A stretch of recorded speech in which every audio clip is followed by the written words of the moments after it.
नमस्कार शेतकरी मित्रांनो, स्वागत आहे तुमचं सर्वांचं आजच्या आपल्या नवीन व्हिडिओमध्ये. मित्रांनो, लाडकी बहीण योजनेची एक नवीन अपडेट येत आहे. आजच्या व्हिडिओत आपण लाडकी बहीण योजनेची ते नवीन अपडेट इथे बघूया. मुख्यमंत्री लाडकी बहीण योजनेची आजपासून पडताळणी सुरू झालेली आहे. मित्रांनो, नेमकी कुठली पडताळणी आणि काय बदल येणार आहे, या योजनेत कुठला बदल होणार आहे, हे आपण आजच्या व्हिडिओत बघूया.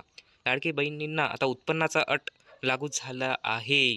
मित्रांनो, उत्पन्नाचा अट इथे लागू झालेला आहे. 1 एप्रिलनंतर ₹2100 येणार. मित्रांनो, तुम्ही जे आता वाट बघत होते की डिसेंबरमध्ये तुम्हाला पैसे मिळतील, तर याने तर खूपच लांबवलेलं आहे आणि ते खूपच आता लांबवर गोष्ट गेलेली आहे. आता डायरेक्ट 1 एप्रिलनंतर तुम्हाला ₹2100 इथे येणार आहे. इथे एकीने नवीन अट लावलेली आहे उत्पन्नाची. या कारणे आता पडताळणी करण्यास यांना विलंब लागणार आहे आणि त्यामुळे आता तुम्हाला 1 एप्रिलनंतरच ₹2100 येणार आहे.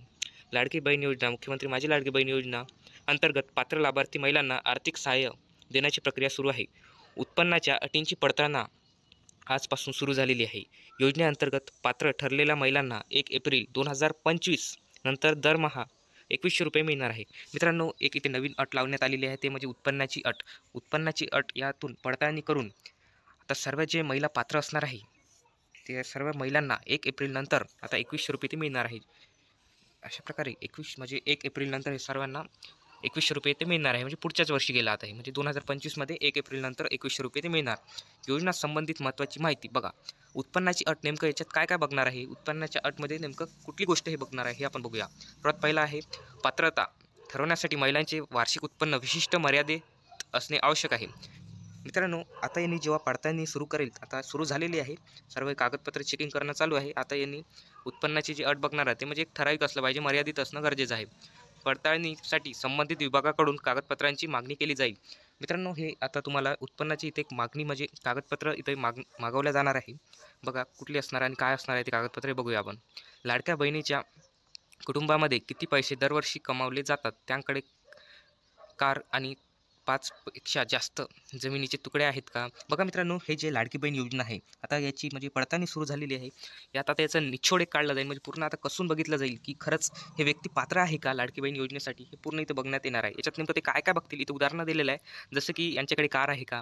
किंवा 5 पेक्षा जास्त जमीन आहे, 5 एकरापेक्षा जास्त जमीन आहे का? हे बघलं जाईल. त्याचबरोबर एका कुटुंबामध्ये 2 पेक्षा जास्त महिला या योजनेचा लाभ घेत आहे की काय? म्हणजे एका कुटुंबात 2 पेक्षा जास्त लाभ घेत आहे का? म्हणजे या योजनेचा लाभ एका कुटुंबात फक्त एकच महिला घेऊ शकते. पण हे आता पूर्ण तपासलं जाईल, की एकापेक्षा जास्त तर नाही आहे लाभ घेणारे. या योजनेचा लाभ घेत असतील, तर अशा महिलांची पडताळणी करून योग्य असलेल्या महिलांना या योजनेचा लाभ घेता येणार आहे. म्हणजे फक्त एका कुटुंबातून फक्त एकच महिला इथे लाभ घेऊ शकते लाडकी बहीण योजनेचं. ही लाडक्या बहिणींची पडताळणी आजपासून सुरू होत आहे. लाडक्या बहीण योजनेचा अर्ज भरण्याची शेवटची तारीख ही 15 ऑक्टोबर रोजी संपली होती. मित्रांनो, 15 ऑक्टोबर जे आहे, मागच्या आपण 2024मध्ये हे त्याची लास्ट तारीख होती, आहे की नाही? आता परंतु विधानसभा निवडणूकमुळे या योजनेची पडताळणी करता आली नाही. आता मागं निवडणूक आलं होतं, आहे का? त्याच्यात याची म्हणजे पडताळणी झाली नाही आहे. आता म्हणजे मागं करू शकले नाही ते सर्व. तर आता सर्व अर्ज तपासणे शक्य झाले नाही, म्हणून लाडक्या बहिणींनी सुमारे 25 दशलक्ष एवढी संख्या झाली आहे. मित्रांनो, लाडकी बहिणीचे जे फॉर्म आहे, 25 दशलक्ष एवढे फॉर्म्स आलेले आहेत. ज्या पात्र लाडक्या बहीण आहेत, त्यांच्यासाठीच ही योजना सरकारने राबवण्याचा निर्णय घेतला आहे. जे खरंच पात्र आहे, जे खरंच गरजू आहे, फक्त त्यांनाच ही लाडकी बहीण योजनेचा लाभ मिळणार आहे. दुसरा पॉईंट आहे पडताळणी प्रक्रिया. आता नेमकी पडताळणी प्रक्रिया इथे काय असणार आहे, हे आपण बघूया. कशाप्रकारे इथे तुमची निवड केली जाणार आहे लाडकी बहीण योजनेच्या अंतर्गत. तर बघा, महिला लाभार्थीची माहिती ग्रामपंचायत, नगर परिषद किंवा महसूल विभागाद्वारे तपासली जाईल. आता तुम्ही जर गावात राहत असाल, तर गावात म्हणजे ग्रामपंचायतद्वारे तुमची माहिती तपासली जाईल. म्हणजे कशाची माहिती? तुम्ही जे फॉर्म भरलेला आहे लाडकी बहीण योजनेचा, तो पूर्ण फॉर्म इथे तपासला जाईल.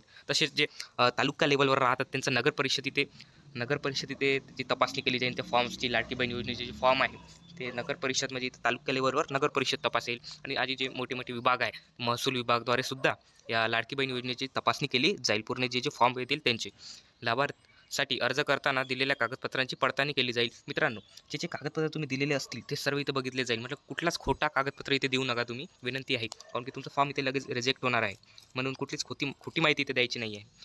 तिसरा पॉईंट आहे आर्थिक सहाय्यक. आर्थिक सहाय्यक म्हणजे काय नेमकं बघा.